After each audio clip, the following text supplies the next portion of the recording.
at Colchester Machine Tool Solutions, and I'm standing in front of an industry icon. So, Chris, tell me all about your Colchester Triumph and your manual machines. Thanks, Lindsay. I actually still believe all companies need a manual lathe. Okay, so what's the reasoning behind that?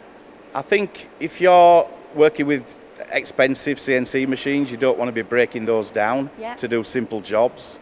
There's always things come up in a workshop where you need to jump on a machine, face something up, turn something. One-offs. Yeah.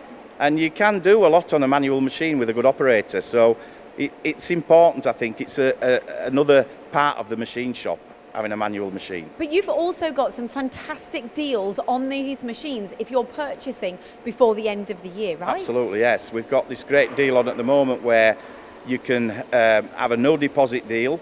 Okay. You can have 3 months without any payment for the machine. Okay. We're going to run this until December, and you're going to get 3 years warranty on the machine, and the interest rates are absolutely fantastic. And what's on the warranty? The warranty is parts and labour. It's the same warranty that we'd offer on a machine, 12 months warranty, but we're extending it to 3 years. And with regards to the manual machines, is it on all of them? Or? On the full range of machines, manual and CNC. Oh, brilliant. So we're talking from the student all the way up to the Mastiff? The student all the way through to the bigger machines, the Mastiff and so on. Brilliant. Okay, thank you. There you have it from Colchester Machine Tool Solutions. Some fantastic deals if you're getting involved before the end of this year.